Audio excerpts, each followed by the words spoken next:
5, 4, 3, 2, 1.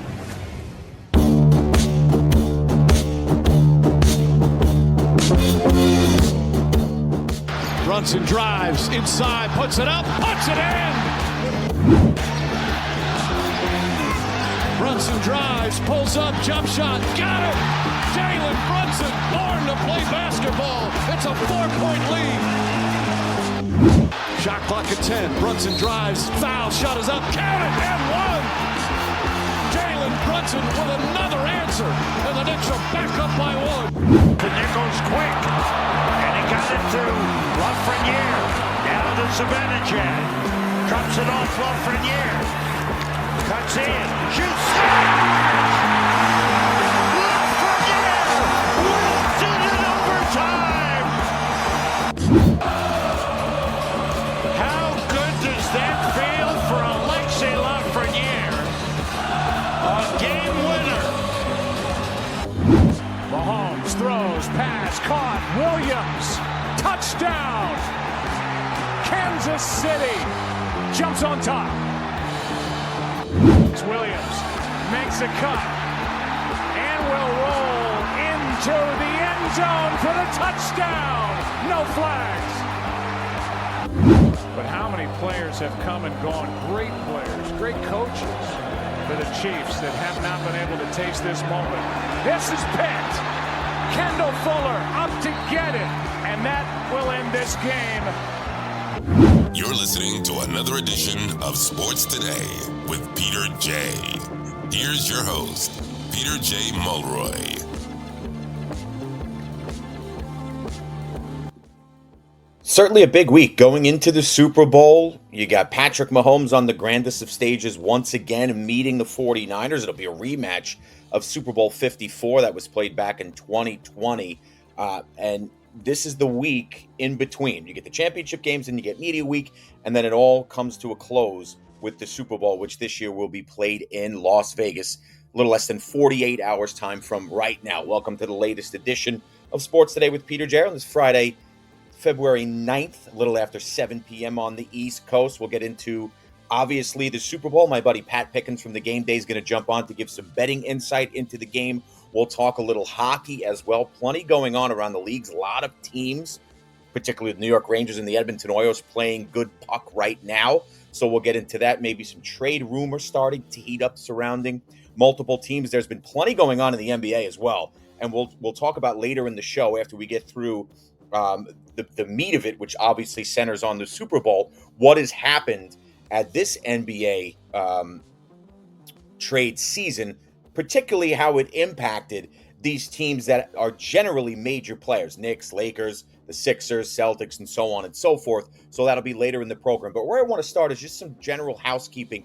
Obviously, the week in between the championships and then the Super Bowl, you get the Pro Bowl, and they've done a nice job reimagining the Pro Bowl and the weekend now of events that takes place. Instead of a contact football game, you got the flag football now, which kind of makes a little more sense anyway, because these guys, number one, aren't looking to hurt one another, not looking to take shots in a glorified all-star scrimmage. And then secondly, you don't have the representation from the two teams that are going to go represent the AFC and the NFC in the Super Bowl. Peyton Manning and Eli Manning get to coach against one another, AFC versus NFC. It's fun.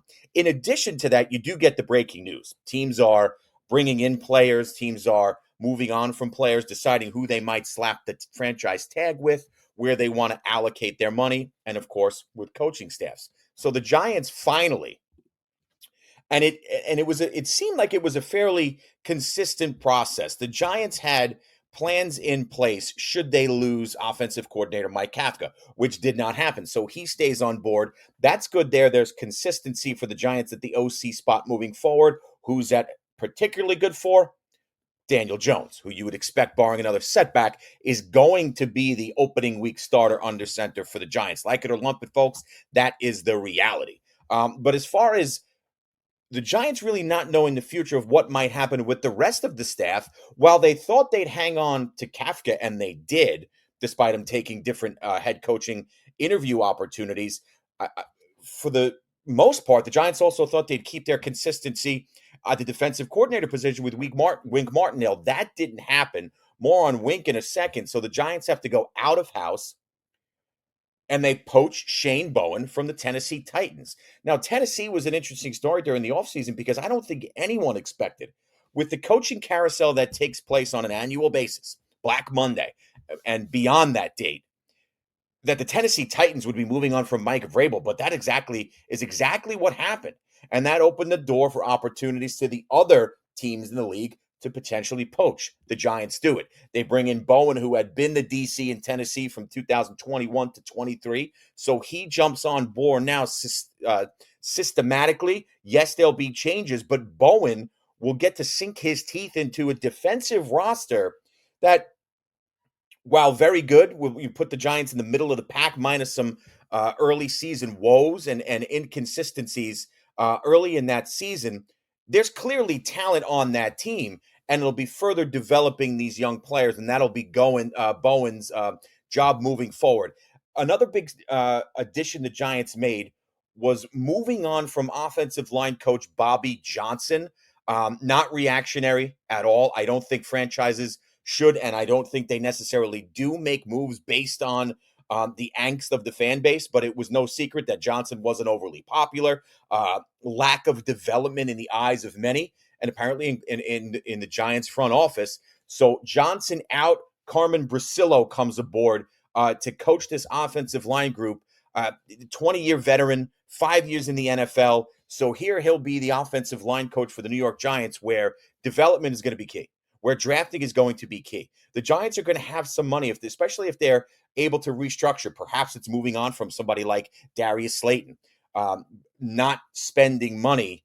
You want to be good in the trenches, right? The defensive line, the offensive line. But the allocation of money where the Giants really need it would probably be on that side of the football. Offensively, as it relates to wide receivers, and first and foremost, your offensive line. It's unknown what's going to happen with Saquon Barkley. It is not expected, at least from a report that came out yesterday from ESPN, that he is going to receive the franchise tag for the second straight season. It does not look like that's going to happen. I am in total agreement with that. Let him hit free agency. Saquon Barkley's a nice player, but the team's got a lot of needs, and you can't be dumping money into a position that, quite honestly, we've seen over the last decade plus, going into 2 decades, has a shorter shelf life.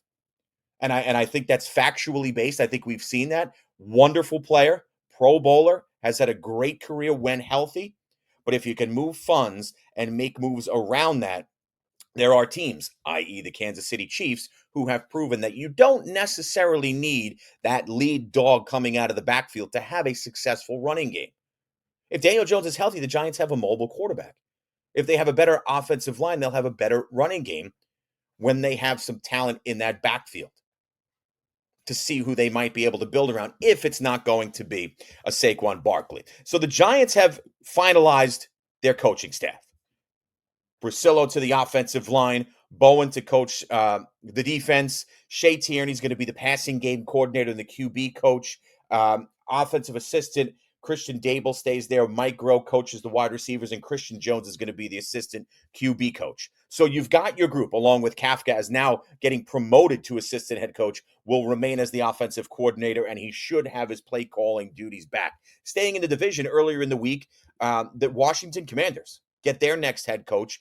The Ron Rivera regime and experiment comes to a close after 4 seasons. Dan Quinn comes aboard from the Dallas Cowboys, where he led the defense that led the league in turnovers. And that is huge for a Washington team that's trying to reimagine itself, right? That this Commanders franchise has been through a lot. Self-inflicted in many parts. Past owner Dan Snyder, we don't have to go down and jump off that cliff and discuss this right now. Everybody know, for the most part, that listen to the show and follow the league, know exactly what had transpired there. So here comes Dan Quinn, led the Falcons a few years back to the Super Bowl and that infamous 28-3 lead that blew up in their face against Tom Brady and the Patriots in overtime. But what is significant here with Dan Quinn now getting another crack at this, and he's been very open about the fact that if I get this next shot, which now he has, with stops in between and a highly successful defensive coordinator stint with the Cowboys, he'll be more prepared for it. Giving duties to his coaches so he doesn't have to focus on just one side of the ball, where he can oversee the entire unit, which is what the best coaches do. So what does Dan Quinn go out and do? He brings Joe Witt with him from Dallas. He's going to be the defensive coordinator. He was the secondary and defensive passing game coordinator for Dallas from 21 to 23. Nate Kaiser is going to coach the special teams unit, was previously with the Jaguars, Titans, and Buccaneers in a similar role. But the biggest news came from who Dan Quinn brought in to coach his offense, and that is 44-year-old Cliff Kingsbury. And if you know anything about Kingsbury and what the Commanders have looked like offensively, particularly the last 5-6 years, this could be a match made in heaven. Kingsbury sat out last season from the coaching ranks after coaching the Cardinals for 4 years, was fired after the 22 campaign. But if you go back to 2018, when he was the head coach in Arizona, his first season, Kyler Murray's rookie campaign, it's an Arizona offense that was 16th in points, 20th in yards. Wild improvements from year 1 to year 2 when they went from 20th in yards to 6th. And you saw some development from Kyler Murray. It is no secret with the Commanders being amongst the worst teams in the league and statistically one of the most putrid offensive units in football for the past 6-7 years, with as owners of the second pick in this April's draft, they are looking at quarterback. Whether it be Caleb Williams, whether it be Drake May, maybe they fall in love with a Jayden Daniels and make that leap. But you would have to think, now that you have a young, motivated offensive coordinator who knows what he's doing and knows how to develop quarterbacks, this is a dream match here for the new general manager, Adam Peters, of the Washington Commanders. Right? And he's got experience being in that San Francisco front office where they clearly and very obviously, as evidenced by the fact that they're playing in another Super Bowl, know what they're doing. So this is significant.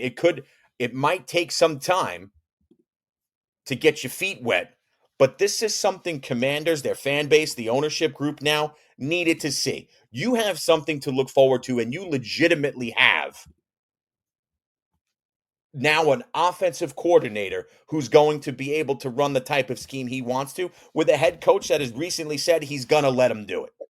So this is big for the Commanders, and how it shapes out, we will definitely be able to keep an eye on. But this is big news coming out of the nation's capital from a Commanders franchise that has basically been a doormat the last couple of seasons. We have our first caller of the day, Mike on the line. Mike, what's up? Hey, Pete, how you doing? What's going on? I tell you, this is the most interesting draft in years. And if I'm the Giants, I sit back.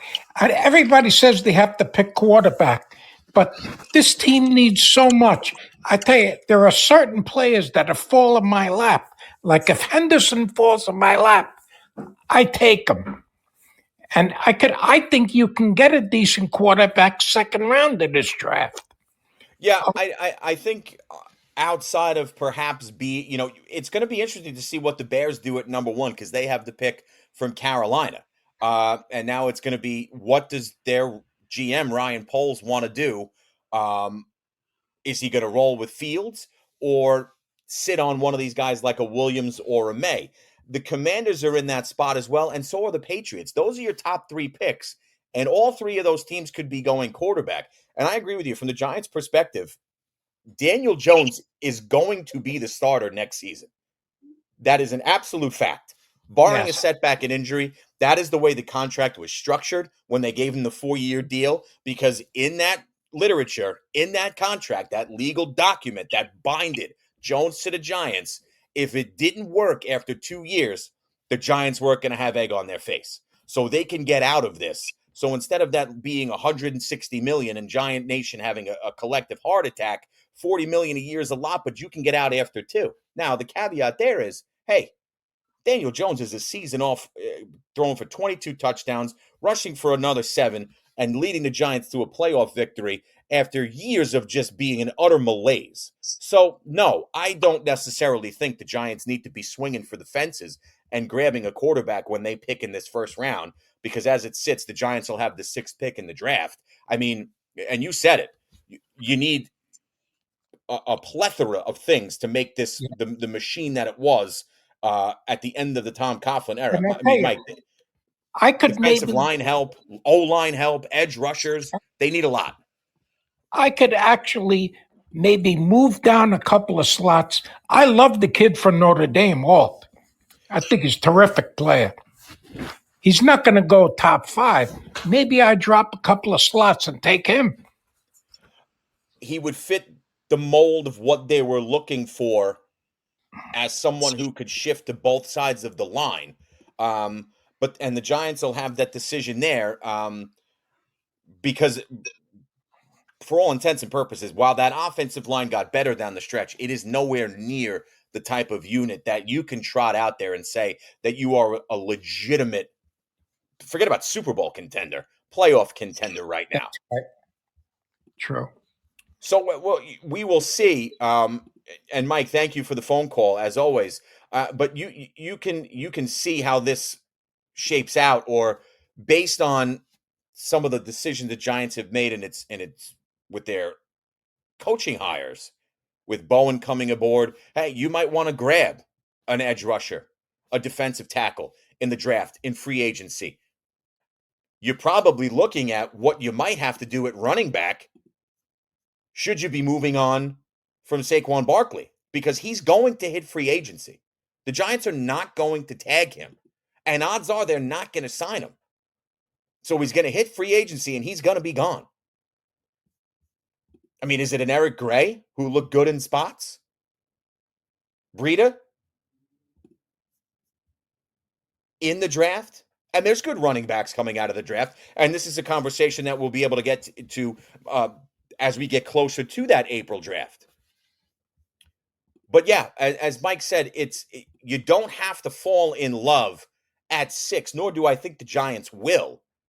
Because, again, you don't have to be a Daniel Jones lover to see that having a revolving door at offensive coordinator, having a terrible offensive line, doesn't help the fact that he sometimes makes questionable decisions on his own with the football. And I think you saw that in spots last year. But the fact that you had 2 basically starting quarterbacks for the New York Giants in Daniel Jones and Tyrod Taylor go out with similar injuries in the same game. Now, I'm referencing the Miami Dolphins loss in Miami midseason. The 2 of them took a collective beating, and they're 2 fairly mobile quarterbacks. That's bad offensive line play. And you look around the league, there are a lot of putrid offensive lines. Giants are right there at the top. So I would be focusing my attention there. For Marvin Harrison, if you were able to do something to move up to grab, yes, the Giants need an alpha wide receiver, but you've got to bulk up this offensive line. Personally, I think that should be done via free agency for the meat part of it. But if you want to go get a youngster in the draft like an Olu Fashanu from Penn State, someone of that caliber, great, and then rebuild via free agency, I think that's the way to go. Same deal. There are guys that you can move on from, like a Darius Slayton, that can alleviate some of or create even more cap space than what you have at the moment, which is just north of about $20 million. So the Giants will have the opportunity. Maybe it's moving on from someone like a Dory Jackson to create more cap space. There's plenty of time to talk about this, and we certainly will. Just quickly, some really cool news came out of the league as well. The Eagles are going to become the first American football team next season to play an NFL game in Brazil when they touch down. Opponent, time, location, outside of it being in Brazil is unknown, but that's pretty cool. Shortly after that news comes out, and this, oh, by the way, was during the same week that the world discovered that the 2026 FIFA World Cup final is going to be played in New Jersey at MetLife Stadium. And I'll tell you this now, they better be more prepared than they were for when the Seattle Seahawks and Denver Broncos played that first cold weather outdoor Super Bowl a couple of years ago when the Seahawks hammered the Broncos. Because mass transit in and out of that parking lot, game day events, weekend events were a nightmare. And the viewership for the World Cup versus the Super Bowl is times 7. So you've got the amenities there in New Jersey. Now they've got to figure out how to best utilize it, because that last Super Bowl that they played there, based on that, it's probably never going to happen again. So you had that news coming out. about the 26 World Cup final being played in Jersey. Eagles are going to go to Brazil. And then later in the week, yesterday, on Thursday, the NFL in 2025 is going to go play American football in Madrid, Spain. So the NFL and Roger Goodell, as we all know, have been looking to expand not just in the 50 states, but growth around the globe. So you've had games in Mexico, Germany. You'll have Brazil, games in the UK. Now you're going to get the game in Spain. So this international footprint continues to grow for the NFL, and it grows a game that is already widely popular as it is. So it's pretty cool when you see things like that the Eagles, we don't know the opponent just yet, are going to go out and play next season in Brazil. And then 2025, the NFL is going to touch down and play a regular season game in Madrid, Spain. Obviously, two countries that are known for international football. They're going to get our brand of football as well. And I mentioned Wink Martindale. He's going to take the defensive coordinator job at the University of Michigan. And from a Michigan standpoint, this makes sense because they'll be able to keep the system that they were rolling with Jim Harbaugh and company in place for the most part with that 3-4 schematic. So Wink Martindale out of the NFL is going to take the college reins as Michigan looks to reimagine itself, as now Jim Harbaugh, after winning a national title and going to 3 consecutive college football playoffs, recently took the job with the LA Chargers. So plenty going on across the league and around the league, and it led us into the final game of the season, which is going to be Super Bowl 58, a rematch of sorts between the San Francisco 49ers and the Kansas City Chiefs. With you every week. Sports Today with Peter J.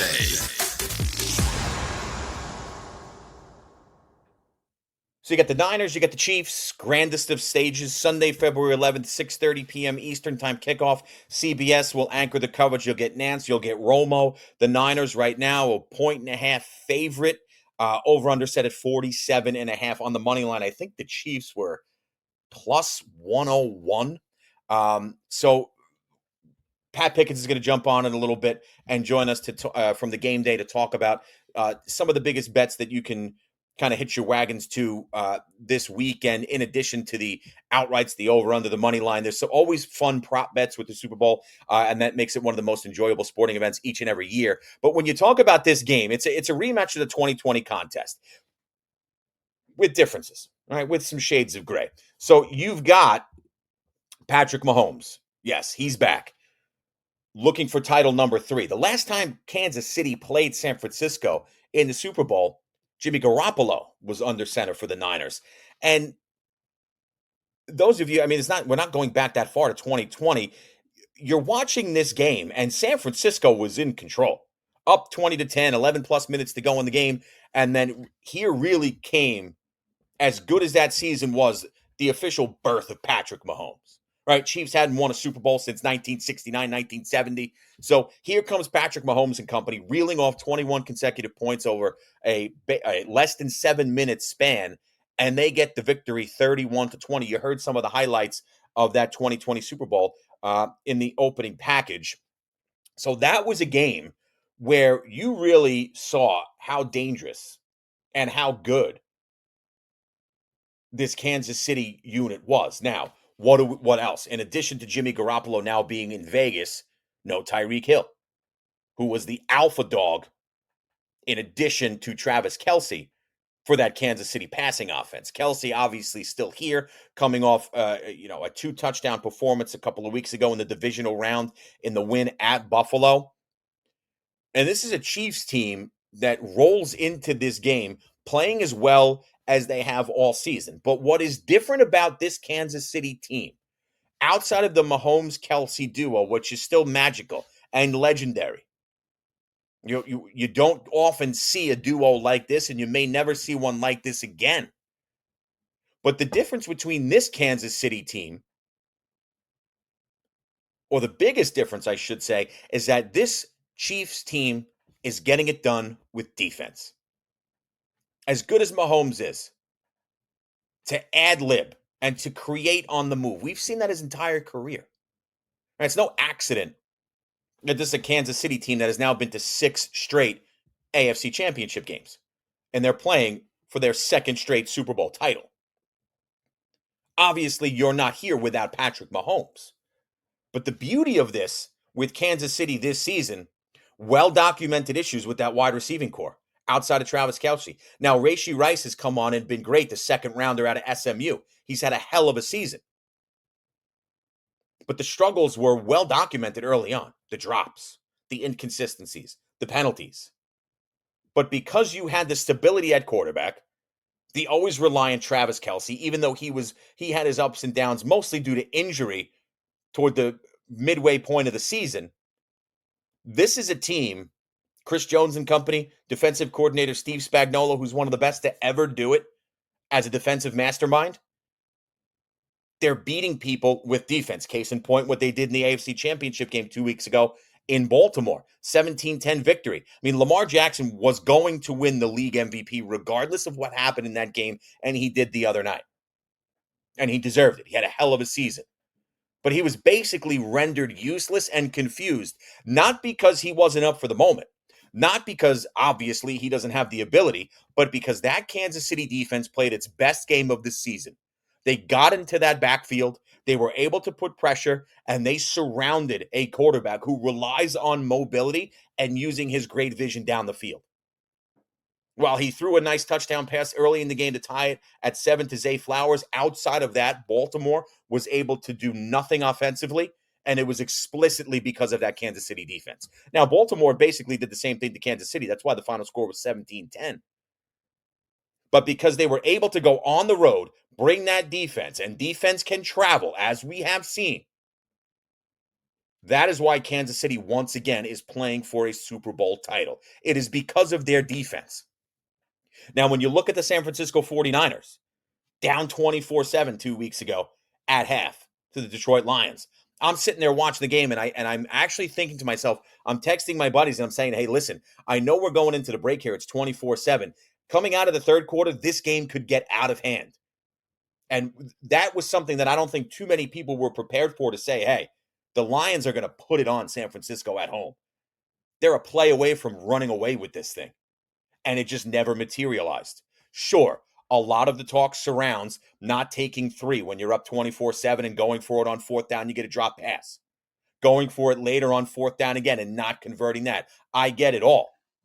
But the fact of the matter is that this was a 49ers team that outscored that Detroit team, who was basically kicking their ass for the entire game, 27-7. And that's why we're where we are with a rematch, sort of this 2020 Super Bowl. So you've got 2 teams that know how to win, are battle-tested, have 2 very good defenses, but the difference here, what makes this matchup difference, is this freight train in the San Francisco offense probably has not seen a defense like they will see against Kansas City. And anytime you usually talk about the Chiefs, it's the offense. And as good as Mahomes is, we're talking about the defense here. With that, I'll bring in Pat Pickens, my buddy from the game day. Pat, what's up, man? How are you? Hey, bud, can you hear me? You got me? I got you. Yeah, what's going on, dude? I know you're busy. I'm doing good. How are you, man? Awesome. I just got finished saying it took doing a little housekeeping duty with the Giants finalizing the coaching staff, everything that Dan Quinn is doing already in Washington with bringing in Witt and Kingsbury. It's amazing that you talk about a Kansas City Chiefs team, and it almost seems, and I emphasize almost, that as good as he's been, as good as the duo of Kelce and Mahomes has been, you're putting them on the back burner because this Kansas City Chiefs defense is the real reason that they're playing against Sunday, Pat. Man, it's wild to think. You're right. You're completely right, 100%, because you look at what they're doing and what they've done. I mean, what they've been arguably more impressive in the playoffs, right? Like, because they gave up 10 to Baltimore. The weather obviously was a mitigating factor with the Miami game, so you sort of throw that one out, and they played that epic against the Bills. But and the Ravens choke all the time, so I guess that offense.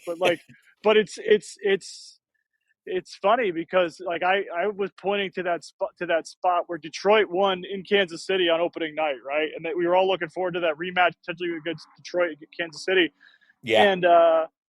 and everybody pointed out like Chris Jones didn't play in that game, and it was 21-20, and Kelsey didn't play; he was injured too. And you look at sorry, I got a helicopter flying over my head here. It's their defense has been outstanding all year. Like they dominated Jacksonville in Jacksonville. They dominated, they've been dominant all playoffs. Chris Jones is a madman, has been on a mission. Oh, it's unbelievable. But what's interesting and what I keep coming back to with this matchup, we get this matchup and we'll tease the props a bit, is their run defense has been a little spotty this year, and in the playoffs especially, they're giving up like 113 rushing yards a game in the playoffs. And I keep you could make the case they thoroughly dominated Baltimore all the way, but like it was a 7-point game, and Baltimore had 2 turnovers in the end zone. One of them was a fumble where Zay Flowers is diving for the goal line. Like, yes, that's a tie game. That's Baltimore winning the AFC potentially. We're talking about here, instead of now you can make the case that scoring touchdowns is hard, and they you play to the last inch of the end zone for sure, but like.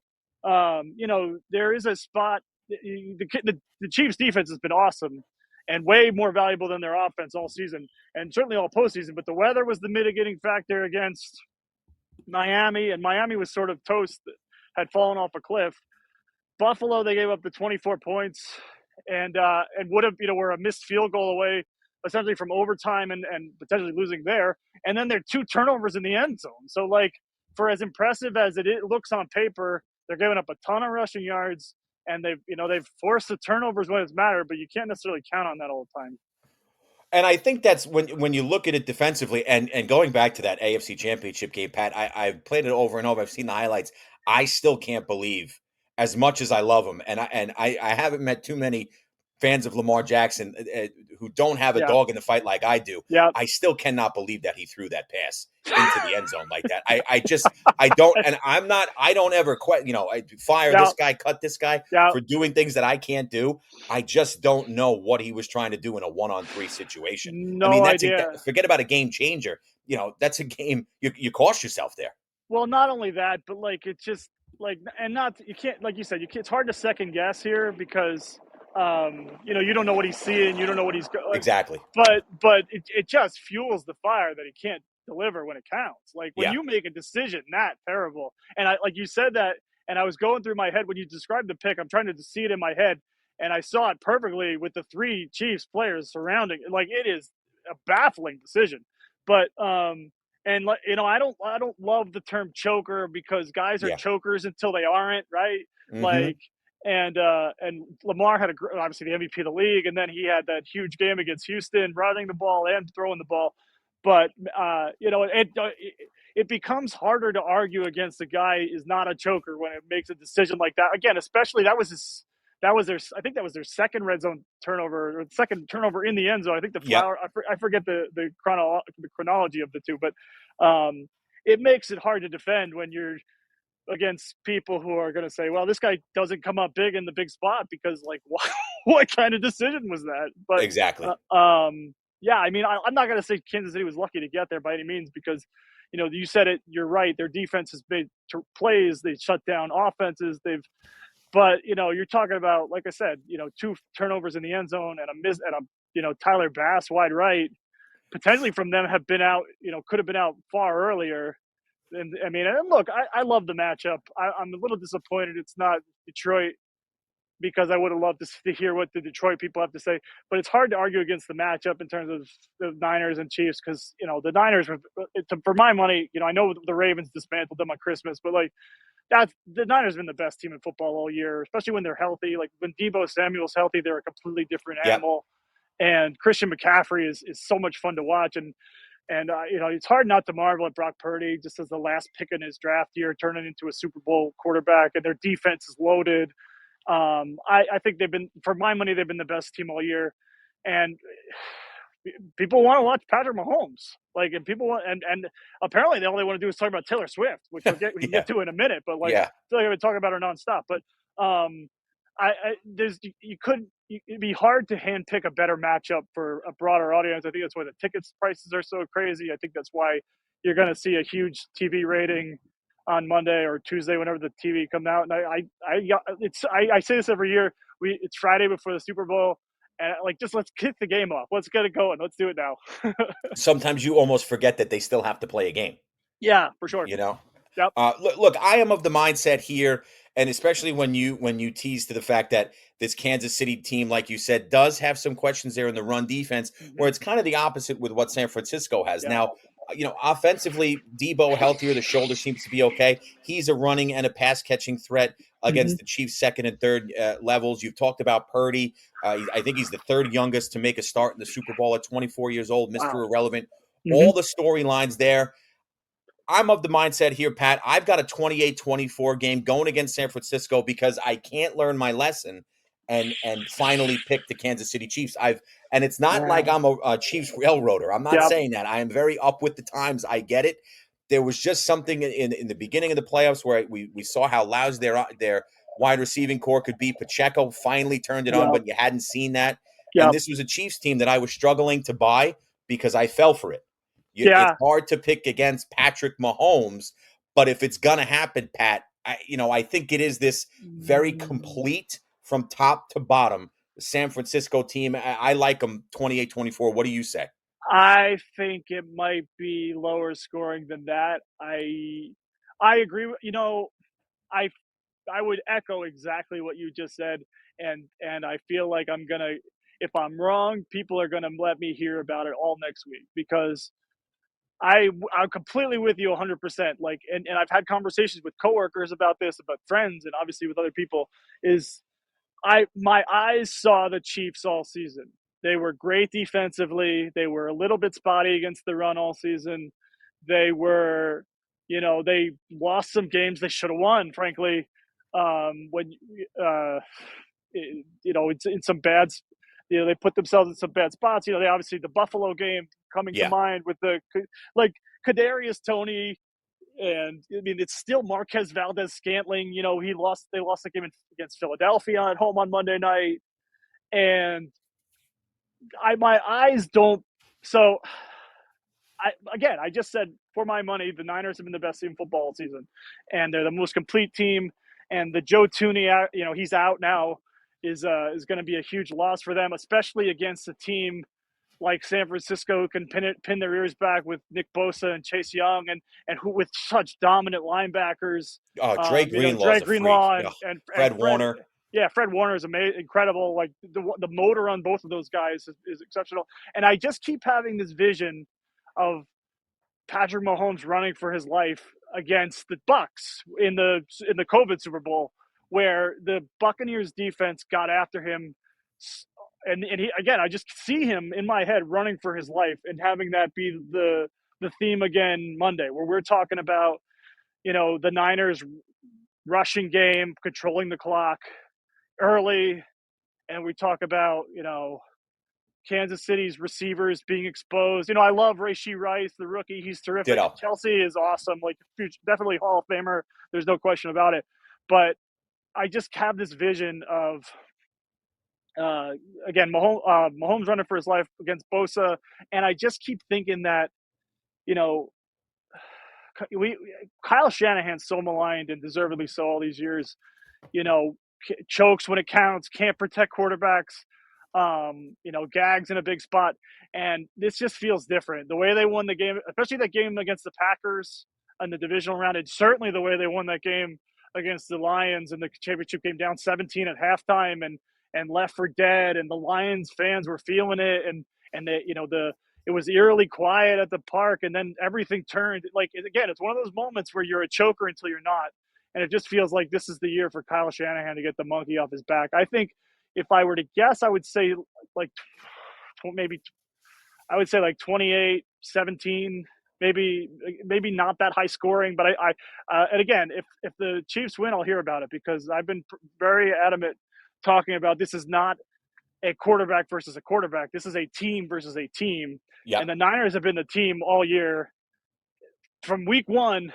And again, they had that 3-week blip where they lost to Cleveland, Minnesota, and the third game is escaping me. But they, without in Cincinnati, and it was Deebo Samuel was absent in all those games. McCaffrey was banged up, and again, they had that slip up at home against the Ravens. But since Deebo's gotten back, they've been pretty unstoppable.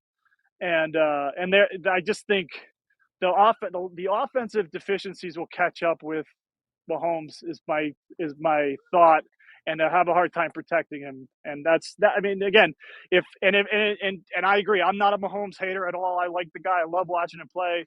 Love the Chiefs. No ill will towards the Chiefs at all. No, the run isn't dead. The run isn't over. They're an exceptional team. If the Chiefs win, Andy Reid probably should go out on top. I'm definitely not one of these like Chiefs haters. I'm a fan of watching them. Like I said before, it's a great matchup. I just think that the Niners have been the most complete team. And again, it's not a quarterback versus quarterback. You take Mahomes every time. It's a team versus a team, and the Niners are the better team. Exactly. Yeah, I'm with you. So we seem to be in lockstep there. Yeah. And again, you mentioned the Niners-Ravens game. That was the 4-pick game for Purdy. That was clearly an anomaly. I mean, he was a 24-year-old kid. He had an MVP caliber season, whether people want to admit it or not. All right, so let's get down to the brass tacks, some of the betting stuff, right? You've got the Niners, as we sit now, -1.5. The over-under, I guess if my prediction went through, it'd be over at 47.5. Now I like 28-24, something to the tune of that. So let's get this one out of the way, Pat. Is there a prop bet that exists somewhere, or even in your universe over at the game day, that revolves around how many times, per se, Taylor Swift will be shown on camera? It's got to be a bet, right? We haven't come across it, but I say this, and I'll put in a little plug for DraftKings, because DraftKings has an entire section of Super Bowl special bets themed after Taylor Swift songs. So the one that I picked, I've seen it. yeah. I figured you would have, but just for the betting public, my preferred one was I believe was called Antihero, which was Brock Purdy over 250 passing yards and over 1.5 touchdowns. Throwing the ball. I think I sort of said what's going to happen. What I feel is going to happen. The over under for Purdy yards, I think, is like 248.5. I think if I remember correctly, the 49ers are something like 9-3 when Purdy throws for 250 plus yards this season. Obviously, the 3 losses are a little disconcerting because they came. Then you get behind the score effects and the pass heavy game script, which if you're thinking it's going to be the Niners, you think they're going to run the ball. I got to think that the Chiefs are going to try and limit McCaffrey, especially down towards the red zone. First off, I think 250 yards for Purdy is a lock, even against the Kansas City secondary. But I also think the 2 touchdowns is going to be is pretty safe because it's going to be intermediate. As San Francisco opens up running the ball, they're going to play action pass, maybe get some intermediate stuff. Love George Kittle, love Deebo Samuel. Brandon Ayuk has had a really nice season. Big time. I think there's definitely. I think that if I were, I picked 28-17. I would say to map the game out would be 2 touchdown passes from Purdy, 2 rushing touchdowns from McCaffrey, and definitely 250 plus passing yards, because I think that would be that's my Taylor Swift themed bet that I put in. So we're getting into the betting. I really love McCaffrey's over rushing yards. I already said that. It's going off at about 90, and I think it's 90.5 last I checked. So I think, again, the Chiefs are giving up 113.5. If I'm not mistaken. I'd be sitting over there too.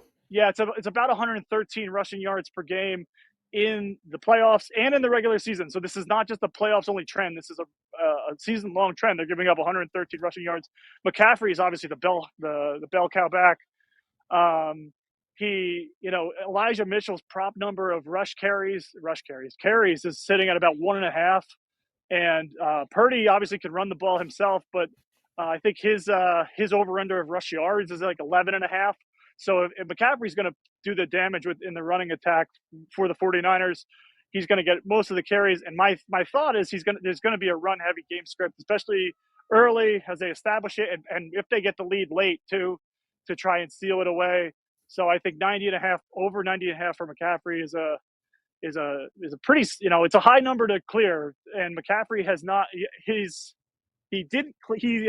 1-1 against that number in the playoffs, but he had 90 rushing yards against in one of the games. I can't remember if it was Detroit or Green Bay, but and the thing about that which is remarkable, is that he had 90 plus rushing yards in both games, and they were behind in both games. So the fact that he still surpassed 90 rushing yards when they were playing catch up in both games leads me to believe that if they're playing from ahead, he'll far exceed 90.5. And I think that's pretty safe. Certainly McCaffrey anytime touchdown, but I don't think there's much value to it. Last I checked, it was like about minus 230, which implies about 67% chance of happening. But at the same rate, there's the payout's not good enough to really take it. If you want to take him to take two plus touchdowns, I can't say I know the odds on that, but that would be certainly more lucrative, and I think more and certainly attainable for McCaffrey. If I'm not mistaken, Pete, you can correct me if I'm wrong. I think we had 3 touchdowns against Detroit, and Mitchell even vultured one from him. So you watch him down near the goal line, and he's exceptional. I would say if you want to see McCaffrey multi-touchdown would certainly be attainable. And actually, I'll throw one in for Kansas City too, which I really like. Which is, again, it's flirting with catastrophe here, because you're betting against Mahomes. Is Mahomes to throw an interception? Is going off at about minus 115, so it's over 0.5 interceptions. Excuse me. Mahomes has 4 picks in 3 career Super Bowls, 2 in the win against the Niners, 2 in the loss to Tampa Bay. He hasn't thrown an interception in his past 6 playoff games. So he's due, fundamentally, if you believe in due. And, there's definitely a case to be made again, if I think my thought is the Niners defense is going to harass him all night. And if I feel that way, I think taking him to throw an interception at minus 115 is my Mahomes play. So that's the one I really like as far as a prop. And I'll throw it in. I mean, I'm a heads preference person, if you want to talk about due. So I took heads on the coin toss. I'm not proud of the fact that I bet the coin toss, frankly. I'm sure my mom it's the most popular prop bet. I'm sure my mom wouldn't be proud of me either. But 7 of the last 10 coin tosses have been tails. And for my money, heads. I'm always a heads player anyway in terms of heads versus tails. And for me, heads is due. So those are the props I'm really targeting. I don't know if you had anything else you wanted to go over prop related, but that was, if you had, but I preempted you there a little bit. And a lot of them can, and the ones you bring up too, it doesn't mean that you have to just sit on, take $100 and throw it on McCaffrey, folks, to go over 91 yards. You could take these and especially on DraftKings, you could parlay them into what's called a single game parlay, an SGP, and that's a nice little package. But McCaffrey over 90.5 yards rushing, Purdy 249.5 throwing, and essentially 2 touchdowns at 1.5. I think that's a nice 3-legger to go with. And if you want to take a step further, if you're in love with the 49ers, throw them on the money line, because at 1.5, this is basically an exaggerated version of Vegas making the game a pick 'em, which they're not going to do in the Super Bowl. Right. Sure. So, and you have a lower, I think, over at 47.5. I might say over, but I would think the majority of people with that, they're almost begging you to take the under. Yeah, and you mentioned the Chiefs defense, and I both these defenses are very good. They're top 5 defenses, and you to the point you've made, if there's going to be a run heavy game, like Mahomes they haven't had much success throwing the ball. I mean, they have in the playoffs with Rice and Kelsey, but they've played fast games. I wouldn't be stunned to see this be, for Super Bowl standards, be a shortish, fastish kind of game, where there's you look up, you blink, and you're like, oh, it's a 2-minute warning already. Because there's just going to be a lot of running. I think that's the way the teams want to play, and that's the way again, Kansas City gives up the yards in the rushing game. I think there is a spot for Kansas City to exploit the Niners secondary. But the other reason why I love the Mahomes interception prop is the Niners actually tied for the lead in interceptions in the league. They had 22, was tied with the Bears during the regular season. So they ball hawking secondary. You got to think they're going to try and they might have trouble running the ball. I love Pacheco, man. He's a great runner and he's fun to He's watch. been great in the playoffs. Yeah. Yeah, but it's got against that front and against that linebacker core, you got to think yards are going to be hard to come by, and it's going to force Mahomes to air it out a little bit more than I think that, to be a little less balanced than they'd prefer is my thought. So that it's going to leave more opportunities for again for a team with a ball hawking secondary with 22 interceptions during the regular season. Oh, look, there's a lot you could do with this type of game, and that's why we had Pat on today from the betting analysis aspect of this. So, Pat and I are right there. We like the Niners to win the game. He's a little lower scoring. He likes the under. I might go over, though. That's something that I'll have to think about. But as of right now, something to the tune of 28-24 in my universe. Pat likes it a little low. All right. I like your score. I like the points. I want the points. I think the defense are a little bit better. Yeah, we had 38-35 Eagles-Chiefs last year, and those were two good defenses as well, particularly Philly. So, there's no rules here. I mean, anything can happen when you get to this point when you're laying it all on the line. Pat, I do want to talk some hockey, but I want to start with your book. We've talked about it on the show before. Pat's book, The Whalers, The Rise, Fall, and Enduring Mystique of New England's second greatest NHL franchise. Like me, you can get the book on Amazon and some other outlets. But, Pat, what you told me during the week I did not know is that the success of this book, which anyone that knows you comes as no surprise, especially given your passion for hockey and your knowledge depth of it. But the fact that this book is now being parlayed, if we can use that term, into a documentary. So talk a little bit about that, because I know you said in the New York, New Jersey area, it's going to air on SNY, which is, among other things, the home of the New York Mets, which is awesome. Yeah, we're real excited about it. I'm actually in Raleigh right now, which is why I'm not able to access the odds, because sports betting will not go live in North Carolina until March 1st. Well, March 11th, I think is going to go live. But yeah, no, it's been a wild ride. We're down in North Carolina. They're having their annual, I think it's the 5th annual Whalers night tomorrow. They're going to host the Devils, so I'm excited to see the Devils live play tomorrow down here in Raleigh. It's it's been a crazy ride. I remember you and I spoke years ago when I was working on the book, and it was something that was labor involved. It was something that took a lot of hard work. It took me 10 years to complete, and the book is great. The book was really super thrilling to have when it came out. It was super exciting to announce, and now this project for the film is just even more exciting, because I keep saying it's this sort of, the book has been an exercise in individualism and what I am capable of doing. I booked all my own sources. I did all my own travel that was required, or, I got people on the record to tell me things. Peter Kermanos, the owner who moved the team, went to Detroit to talk to him, which was really cool. But the film has been this incredible ride in collaboration, because it's just, and it's built relationships, versus you talk to someone on the phone, and then versus having to film them in person is a completely different animal. So we're down in Raleigh. We interviewed Skip Cunningham this morning, the longtime equipment manager for the team. He spent 50 years in the organization. Amazing. From between Hartford and Carolina. We've recorded a bunch of interviews already with Kevin Dineen and Dean Evison.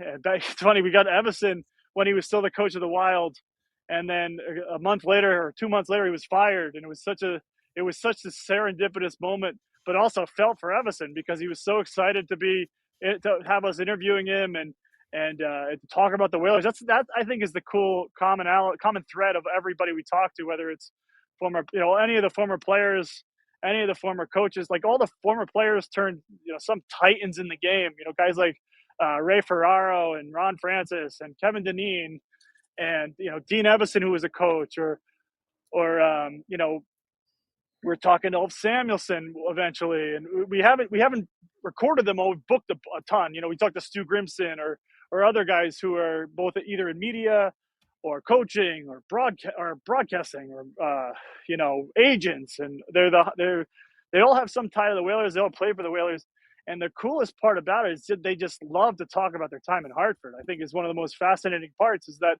there's this perception, and Pete, you're a comparable age to me, where you kind of probably remember of a team in Hartford, and how it sort of seems in hindsight, it's nostalgia. It seems a little goofy and second rate to some degree, but don't say that to the players who played there and made it their home for their careers. Kevin Dineen and Ron Francis met their wives in Connecticut. Joel Quenneville, who we spoke with for the book, who's sort of trying to get back into hockey, met his wife in Connecticut, and that it was an important place for a lot of people. We talked to Pat Verbeek, the general manager of the Anaheim Ducks, who is a former Whaler, and he got us in the middle of a lull in his schedule, and it was in California. He was in Anaheim. We were out there in November, so it's a really incredible ride, and it's something that I still can't believe, because I'm a writer. I've been a writer by trade since I got out of college in 2007, or since I was in college before that, and covering hockey. And I love the sport. I love the history. And I love the stories, and I love, learn. I just keep saying I'm sort of addicted to learning to some degree. But that this story, that we could turn this, that first to produce a book was something beyond my comprehension, because it was never a goal of mine, because I never thought I could do it. And then, to turn it into a film is just, forget it. Like, I can't do that. I'm not capable of it. And yet, through some great, partnership with my alma mater, Sacred Heart University, and some incredible partners who I'm currently in Raleigh with right now, and obviously the work, the people at SNY, who are so grateful that they are taking a chance on us, and any sort of distribution we get henceforth, like even like just the fact that we're doing this and we're here and we're this far along in. It's only been 3.5 years we've been developing it, but we're this far along. We've done dozens of interviews, and we have great stories and great footage, and I just can't wait to the line I'm using is that it's going to be the rare occasion where the film is better than the book, because there's things that I'm even learning here that I didn't know, and I wrote the book, so it's great fun. Every time I think about it, I'm dumbfounded, because I never felt like something I could do, and yet here we are, we're doing it.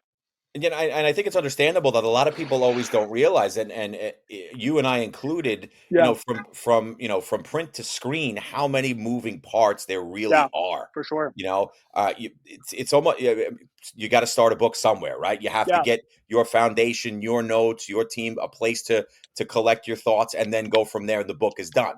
So you got that done, and now to take this and branch it out into, and the SNY platform, many will be familiar because of the Mets, but they've done some great documentaries. They did them on the Miracle Mets. They've done some Islander features on the local hockey teams. They did that wonderful Summer of '94 piece.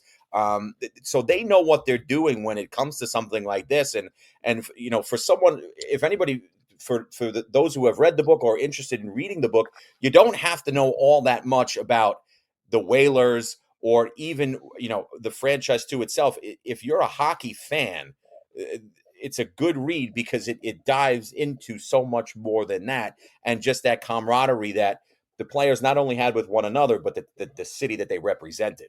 Yeah, and certainly in the community that surrounded them. And I just think that's, the more I learn about it, the more it drives my thinking, and the more I realize just how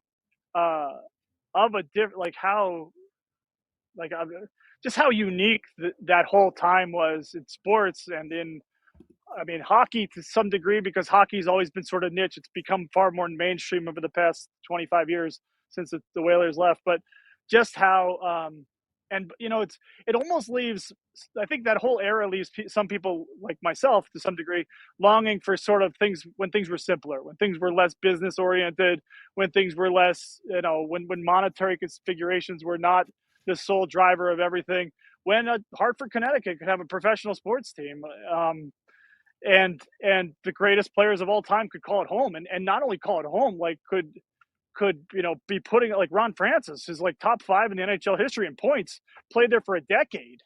And so it was, I don't love the nostalgia element of it, because it's always like, wistful for some time that may not have ever existed.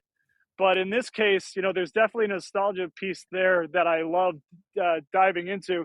And I think the cool thing, and what the story that I really want to get across to people, and that I've always sort of wanted to get across to people, is that there was a hockey team there. This was not this is not like some, you see the logo everywhere, you see the hat, the jersey, NHL stores sell that stuff. The Hurricanes are going to wear the jersey on the ice. They're going to wear the white jersey tomorrow for the first time. And we met some people today who flew down from Connecticut just to see the white jersey on the ice, which is kind of amazing. as like this pilgrimage in Hartford. But I think what people forget is like that there was a hockey team. There was a team, and like a damn good one in some cases, like Stanley Cup caliber contention. Just because they didn't, there was years they didn't get out of the first round.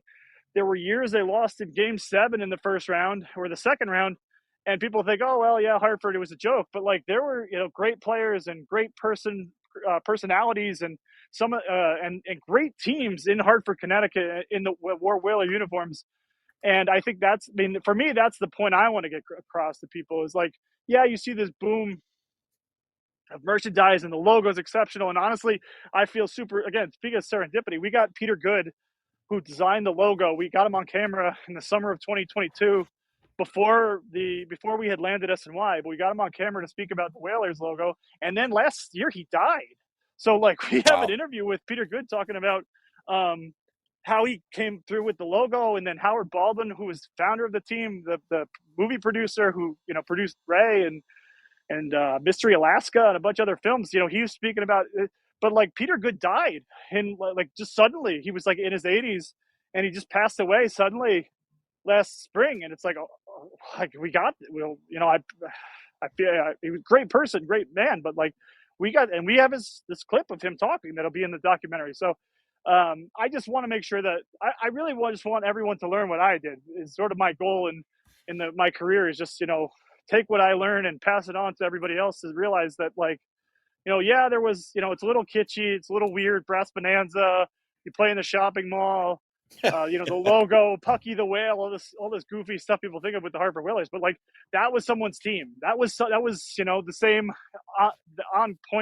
par with the Rangers, the Islanders, the Devils, the Flyers. That was someone's team, and it's gone. And like not for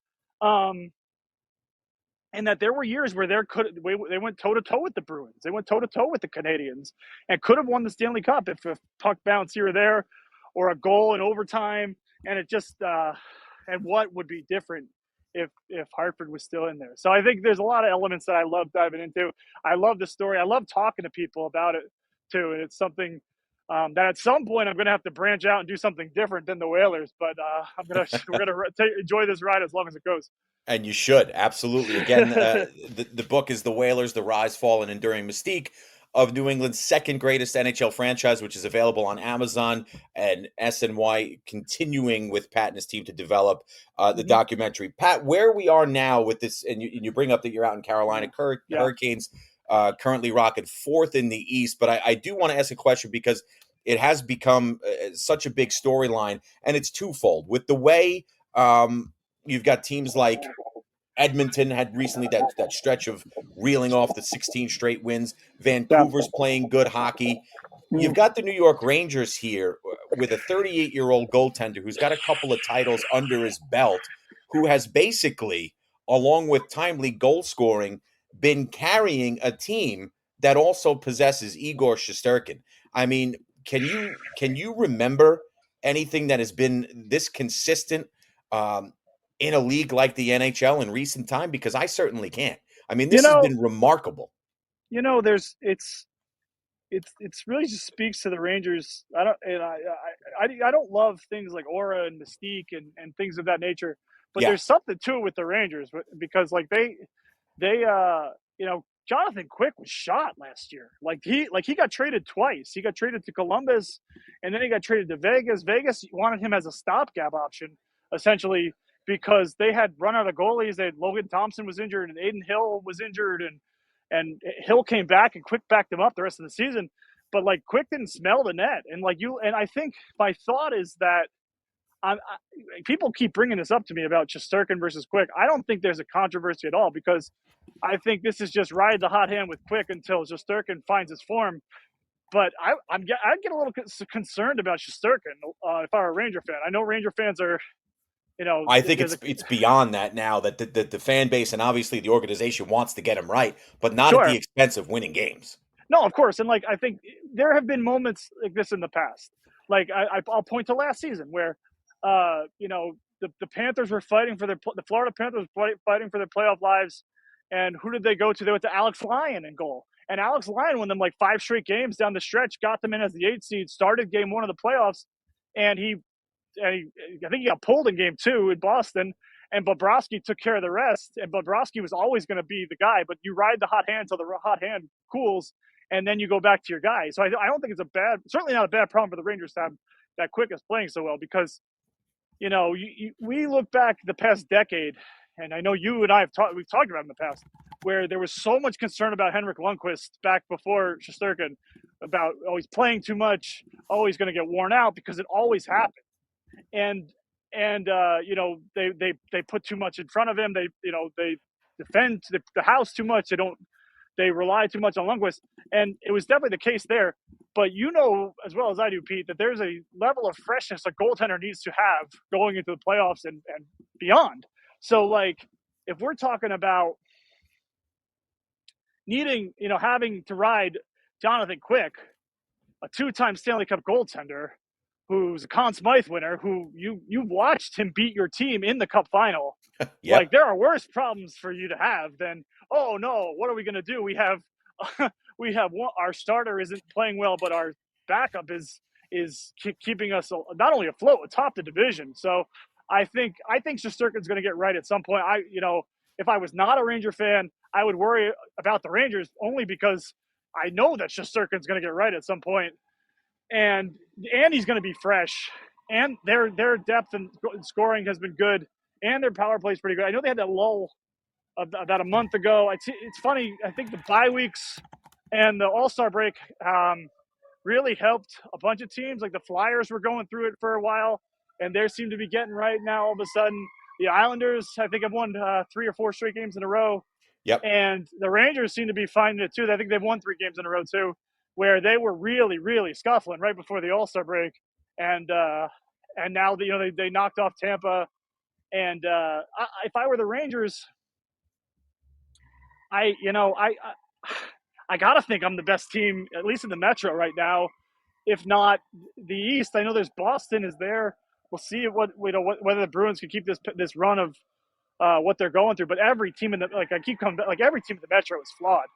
And so I keep waiting for the Devils to stop giving up 5 goals or 4 goals every night, and that's happening. been an eye-opening downturn for Jersey there. I mean, sure. You knew that the Islanders potentially, even though they were better offensively last year, that couldn't go on for so long, where they didn't figure out how to put the ball in the opposition's net, the puck in the opposition's net. Yeah. With New Jersey, it's been just defensive, almost like they're skating in mud. And they've gotten nothing between the pipes either. Yeah, and they've had Jack Hughes out for a couple of stretches, which doesn't help. Came back, yeah, came back last night and they lost. Nico Hischier was out for a while, their captain. So I think everybody in Devils Land keeps waiting for this team to snap out of it. And you look at where we are in the season, and it's getting late early here. It's getting late here, frankly, for them, where they're outside the playoff spot, and they've teased some good play here and there. 3 games in a row, 4 games in a row. Hughes gets injured. They have this whole distraction, and they lost 2 roster players with this Hockey Canada scandal, which is, certainly the most of any team. Michael McLeod was one of their better face-off guys. Not to make it about hockey, it's a disgraceful thing. But they've had some really, really, they've had some huge adversity this season that they're lucky to be in a playoff race at all with what they've gone through. Frankly, if their offense wasn't as consistent as it is, they would be sniffing the bottom of the league. And you mentioned the Islanders, and I just find it hard to believe that anything they do will be sustainable come playoff time. Like maybe they'll fake their way to the playoffs as a wild card. They did it last year, right? But they lose so many games in overtime, and I know they're scrappy. I know they're talented. I know Horvat. I know Barzal's great. I know Sorokin's great in net. Dobson's having a terrific season. He's second on the team in points as a defenseman. Yeah, and he's top. I think he's top 3 in the NHL among defensemen in points, behind Quinn Hughes and Evan Bouchard from Edmonton. But you don't get points for losing in overtime in the playoffs. Like they got eliminated in overtime in the playoffs last year, and it's fine to fake. Again, I use the term "fake your way" because the points fairy gives you points for losing in overtime. But when it comes to playoffs, you got to win. You got to win games, and they don't win consistently enough for me to consider them a contender. I can't trust Philadelphia, especially without Carter Hart, again, with the Hockey Canada stuff. And Pittsburgh's kind of lying in the weeds a little bit, but something's off there. They're getting up there in age, and there's a lot of things. The Rangers and Carolina has been. I always worry about Carolina's offense come playoff time. I know they scored all those goals against the Devils last year. They scored all those goals against the Devils last year, but then their offense completely fell off a cliff in the conference final. And I know Bobrovsky had a big part of it, but the only team that's there in the Eastern Conference is Boston. And what did they do last year when they had this epic regular season? So I think the league is wide open. The East is certainly wide open. And if I'm the Rangers, I would have to like my chances. So with that in mind, what you say let's eliminate Boston and Vancouver from this next question, because I think they are as advertised, even though you saw what happened with Boston last year against Florida after that historic season. The Florida Panthers, New York Rangers, Dallas Stars. Cup contenders legitimate in your eyes? I would put Colorado over Dallas. Okay, makes sense. Although Colorado, to me, I actually watched Colorado last night, and the goaltending scares me with them. They have everything else, all the pieces. Makar is exceptional. McKinnon put you on your edge of your seat. What a player to watch, especially to watch live. But their goaltending is dicey. But Colorado's been my pick all year. But I'd say, you got to say the Rangers are a cup contender, because you got to think real Shesterkin's going to come out when playoff time is there, and everything is there. There is some level of concern with the Rangers as far as 5-on-5 play versus power play. I think Panthers for sure. As long as the question is Bobrovsky again. Can he keep it up over the course of? I mean, when will he hit this? Like, will he fall off a cliff? There's been enough evidence of him playing. Obviously carried them to the final last year, but there's also enough evidence of them. Him failing in big spots that I'd be concerned about him. But that's the only thing that would concern me about Florida. Dallas, man, if there's a team lying in the weeds right there, that they have it all. And Jason Robertson's not even scoring for them, which is kind of the scary part but they're right. They're right there with Colorado. I think you mentioned Vancouver will leave them out, but they have all the pieces too. I think, I would say those teams are cup contenders. Those four teams are cup contenders. I think, will they win the cup? Would I take Boston versus the field? I would take the field. I'm sorry. I'm sort of working all these things out in my head, because I want to give you a good answer, but I'm sort of no problem. Here. But I don't. I also, you can't forget Vegas either in there. Definitely not. Hit a skid here, but they're still loaded. I would say the teams you named are cup contenders, but Pete, you watch the sport enough as I do that when you get the playoff time to pick a legitimate team and call them, that team will win the Stanley Cup is a fool's errand, because we would have all said, Boston. Last year, I remember you couldn't pick against Boston. You could not pick against them, and they didn't even get out of the first round. So it's why I love watching hockey. It's why I love watching the playoffs. I'm addicted to the playoffs. I can't get enough of it. But to where we are in the standings right now, the Rangers hit their skid. Vegas has sort of hit its skid. Colorado's in the middle of its skid right now. But those, Florida, Rangers, Colorado, Dallas, I would say are legitimate cup contenders. Listen, we're going to have plenty of time to talk about this, obviously. But Pat, always a pleasure, man. The news on the book turning into documentary is nothing short of fantastic, and I know you are busy down in Carolina getting ready for the Hurricanes game. We got the Stadium Series next week too. It's coming to MetLife. We're going to be there, so that'll be fun. MetLife had a busy week too with the Stadium Series announcing the World Cup final in 26. It's a busy time. Listen, I know you're busy, man. I just wanted to thank you again. Enjoy the Super Bowl, brother, and I'll talk to you. Enjoy the game Sunday, and I'll talk to you, dude. Good luck with everything. Thanks, bud. Be good. I'll talk to you soon. That is the great and my buddy Pat Pickens from the Game Day chiming in with his Super Bowl prop bets, right? He likes A lot of those bets that we might not take individually, parlay them. Christian McCaffrey, can he score twice? I'm sure. Run over 90 yards. Brock Purdy, almost a lock, right? You would think at 249.5 to throw for more than those yards. We both like the Niners outright. Pat likes the under at 47.5. Right now, I'm sitting on the over. We'll get into a little NBA as we reset here. Super Bowl week, the Super Bowl less than 48 hours away in the final matchup of the season, Kansas City and San Francisco. As always, should be a good one. Hit subscribe and don't miss the next episode. Sports Today with Peter J. Yeah, you know where you're subscribing all over the place right here on Podbean. We host live Fridays at 7 p.m. on the East Coast. Apple Podcasts, Google, Samsung, iHeartRadio, TuneIn, the works, right? Couldn't have done it, the continued growth of the show without you, the listeners, and I am forever grateful with that. Obviously, the biggest news coming out of the NBA, out of what happens on the hardwood, has been this trade deadline tracker. So whether it be PJ Washington going to Dallas from the Hornets with a couple of picks, including Seth Curry heading over. Big news in Philly as they get another scorer. They're going to take Buddy Hield from the Pacers, a couple of players and picks, including Doug McDermott. That was through the Spurs. Marcus Morris in that 3-team deal goes to the Spurs, who also receive a second-round pick from the Clippers. So there's a lot of moving parts there as we've gone around the league and seen what has transpires. You look at the Lakers, not much. All right, that's a Lakers team. There had been, reports of unhappy LeBron. I mean, where have we heard that before? As great as he is, not a surprise to hear things like that. LeBron might be upset with something taking place in the front office. Lakers, good team, not great. Playoff team, yes. Do they have pieces that they could move or get better? You would have thought so. So I don't think the trade deadline was overly useful or kind to the Los Angeles Lakers. On the opposite side of that, I thought it was pretty damn positive for the New York Knicks. All right, this is a Knicks team that has won 16 of 19 since the acquisition of OG Anunoby from Toronto.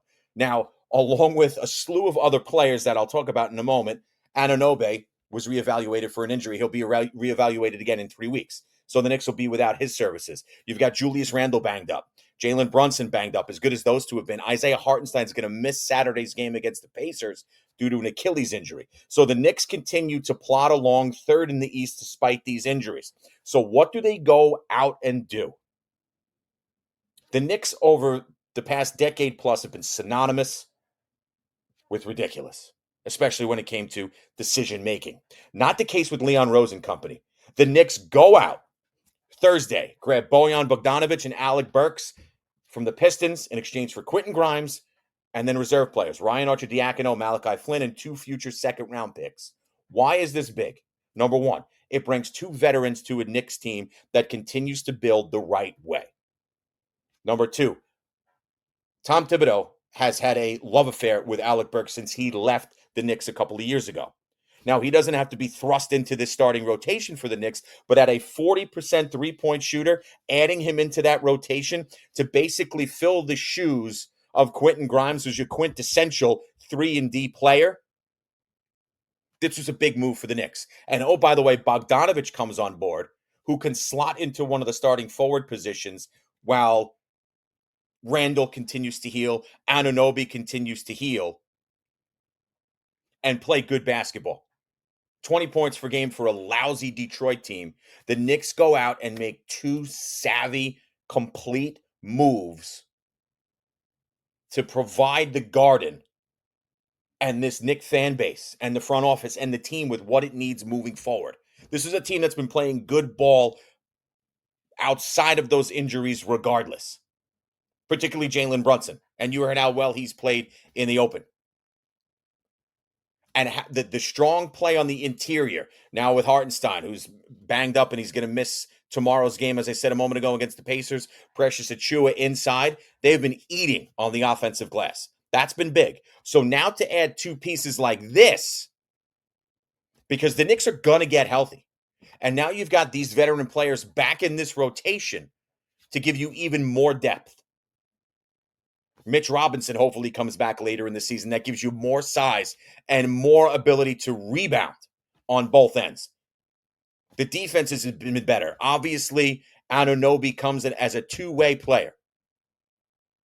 That was the get there when they wanted him from Toronto to move on from Barrett and company, to bring in a player like that. Now, the Hartenstein injury, hopefully it doesn't linger past this weekend. Randall will be back.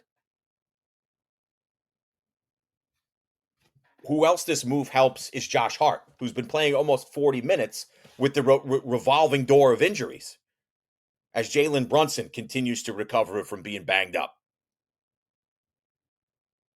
And how good is the play? You talk about adding a shooter like Bogdanovic and Burks. How good is the play lately of Dante DiVincenzo been? So the Knicks have elements for success here, more than success. A team that was probably built to make a pretty damn good run already just got better. With that trade, the Knicks got exponentially better. And I think it's a big deal. And it's certainly something that obviously the meat of this show was centered around the Super Bowl, with the trade deadline expiring Thursday night. These moves, when they get finalized, when these new players make their debut, and it looks like Bogdanovic and Burks will do that Saturday for the Knicks against the Pacers, we'll have plenty more to talk about as this goes on, especially with the football season coming to an end. But from an X's and O, wins-loss perspective, and there were a couple of teams that improved at the trade deadline. I don't think at this moment, if you factor in the deal that they made to bring Anunoby to the Mecca a couple of weeks ago, anybody had a better night than the New York Knicks. With that in mind, we'll put a bow on this edition of the show. Again, a special thanks to everyone who called in. Obviously, the great Pat Pickens, who came on from the game day to give us some of his best bets for Super Bowl 58 between the Chiefs and the Niners. Again, Pat and I both like the Niners outright. I like it something to the tune of 28-24 in favor of Brock Purdy and San Francisco. If I had to give you an MVP, I would probably say if San Francisco wins, there's a pretty damn good chance that the MVP is Brock Purdy. Thanks for listening, everyone. It's a pleasure. Couldn't done it without you. I'll see you next week, same time, same place, Friday, February 16th, right here, 7 p.m. Eastern Time on Sports Today with Peter J. Have a great weekend. Enjoy the Super Bowl. And as always, go Irish. Listen to Sports Today with Peter J. every Friday at 7 p.m. Eastern on Podbean, Spotify, Apple Podcasts, and iHeartRadio. We'll see you there.